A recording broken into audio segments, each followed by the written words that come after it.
Assembly committee హాల్లో Telangana cabinet సమావేశం కొనసాగుతోంది. బడ్జెట్ ప్రతిపాదనలకు కేబినెట్ ఆమోదం తెలిపింది. దీంతో ఇవాళ మధ్యాహ్నం 12 గంటలకు డిప్యూటీ సీఎం ఆర్థిక శాఖ మంత్రి మల్లు భట్టి విక్రమార్క అసెంబ్లీలో బడ్జెట్ ప్రవేశపెట్టనున్నారు.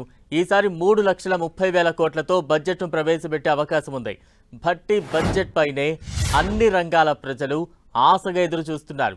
RRR, మెట్రో రైల్, పంచాయతీలు, మున్సిపాలిటీల అభివృద్ధికి ప్రాధాన్యత ఇచ్చే అవకాశాలున్నాయి. అంతేకాదు పాలమూరు రంగారెడ్డి ఎత్తిపోతల తమ్మిడిహట్టి బ్యారేజ్ నిర్మాణం కోసం కేటాయింపులు భారీగా చేసే ఛాన్స్ ఉన్నట్టు తెలుస్తోంది.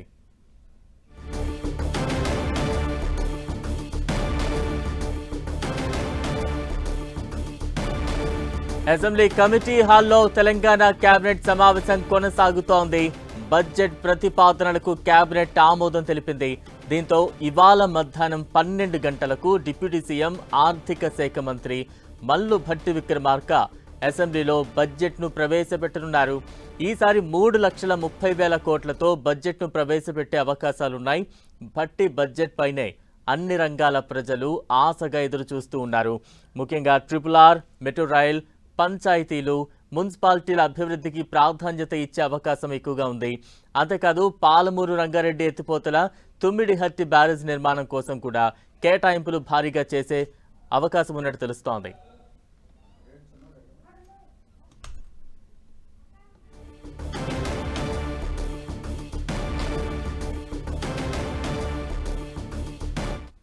అసెంబ్లీ కమిటీ హాల్లో తెలంగాణ కేబినెట్ సమావేశం కొనసాగుతోంది. బడ్జెట్ ప్రతిపాదనలకు కేబినెట్ ఆమోదం తెలిపింది. తాజా అప్డేట్స్ అందించేందుకు మా ప్రతినిధి కొండల్ సిద్ధంగా ఉన్నారు. కొండల్, మరికాసేపట్లో ఈ ఏడాది 2026-27కి సంబంధించి ఆర్థిక బడ్జెట్ను అసెంబ్లీలో ఆమోదం తెలుపబోతుంది. దీనికి సంబంధించి ఇప్పుడు ప్రస్తుతం కేబినెట్ ఆమోదం తెలుపుతుంది. ప్రస్తుతం కేబినెట్ సమావేశం జరుగుతుంది.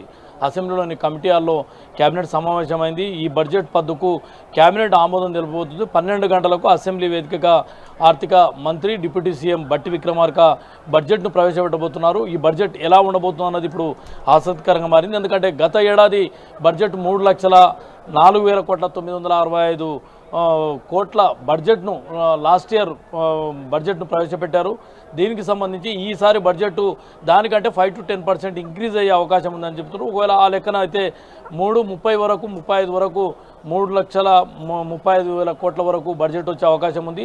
ఈ బడ్జెట్లో ప్రధానంగా ఇంపార్టెంట్ సెక్టర్స్ను ప్రభుత్వం టచ్ చేస్తున్న మనకు అందుతున్న సమాచారం. ఎందుకంటే ఇరిగేషన్కి సంబంధించి ప్రాధాన్యత కల్పించబోతుంది.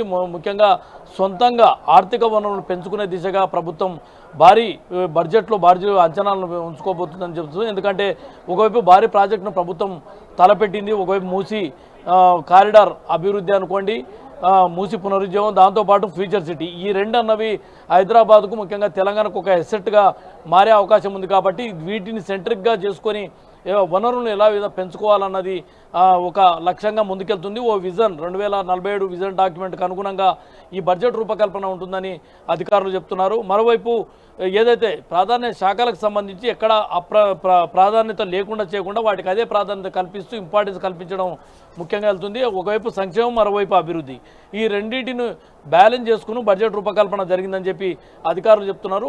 ఆ దిశగా అనుకుంటే ఖచ్చితంగా సర్వీస్ సెక్టార్లో ప్రాధాన్యత ఇవ్వబోతుంది. ముఖ్యంగా సంక్షేమానికి ప్రస్తుతం కొనసాగుతున్న సంక్షేమ పథకాలను యథావిధిగా అమలు చేస్తూ వాటికి ఎలాంటి ఇబ్బందులు లేకుండా చూసే దిశగా ఈ బడ్జెట్లో కేటాయింపులు ఉండబోతున్నాయి.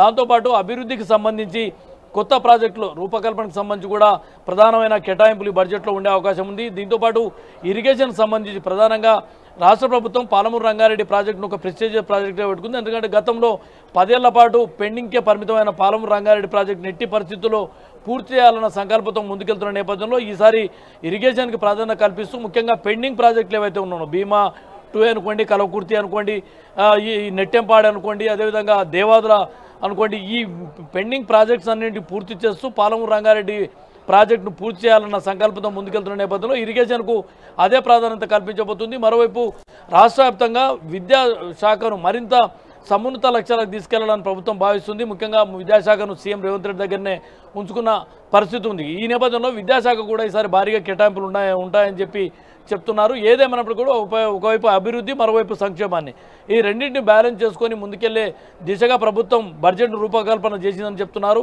మరికొద్దిసేపట్లో అసెంబ్లీ వేదికగా 12 గంటలకు మధ్యాహ్నం 12 గంటలకు అసెంబ్లీ వేదికగా బడ్జెట్ను బట్టి విక్రమార్క ప్రవేశపెట్టబోతున్నారు. బలరాం, కొండలంటే కొత్తగా సంక్షేమ పథకాలు ఏమైనా చేర్చే అవకాశాలు ఉన్నాయా? ముఖ్యంగా యువతకు కావచ్చు, విద్యారంగానికి సంబంధించి కావచ్చు, ప్రోత్సాహకంగా ఉండే రకంగా ఏమైనా కేటాయింపులు ఉండే ఛాన్సెస్ ఉంటాయా?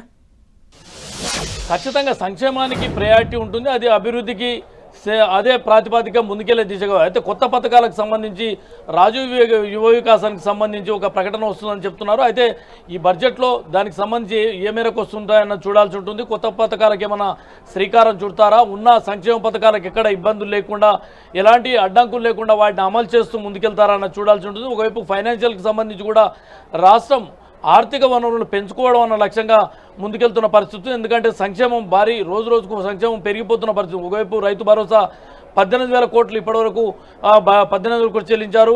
అదేవిధంగా రైతు రుణమాఫీ కింద 22,000 కోట్లను ఇప్పటివరకు రైతు రుణమాఫీకి ఖర్చు చేసిన పరిస్థితి ఉంది. ఈ నేపథ్యంలో అగ్రికల్చర్ సెక్టార్ను మరింత బలోపేతం చేయడం, అగ్రికల్చర్ సెక్టార్కు ఒక భరోసానివ్వడంతో పాటు అదేవిధంగా ఇరిగేషన్ రంగాన్ని, పెండింగ్ ప్రాజెక్ట్స్ను పూర్తి చేసుకోవడం వల్ల రాష్ట్ర గ్రోత్ను పెంచుకోవడం అన్నది ప్రధాన లక్ష్యంగా ముందుకెళ్తుంది.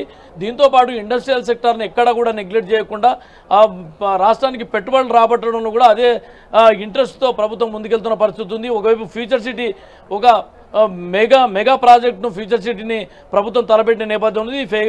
ఈ ఫ్యూచర్ సిటీతో పాటు రీజనల్ రింగ్ రోడ్ అనుకోండి, మెట్రో రైలు విస్తరణ అనుకోండి, అదేవిధంగా మూసి పునరుద్ధరణ, ఈ 4 ప్రాజెక్టుల ద్వారా రాష్ట్రం ఏదైతే ఇన్కమ్ గ్రోత్ పెరుగుతుందని చెప్పి ప్రభుత్వం భావిస్తున్న నేపథ్యంలో వీటికి ప్రయారిటీ కల్పిస్తూ సంక్షేమాన్ని, అభివృద్ధికి ఎక్కడ ఇబ్బంది లేకుండా బడ్జెట్ రూపకల్పన ఉంటుందని చెప్తున్నారు. Balaram, right, thank you Kondal.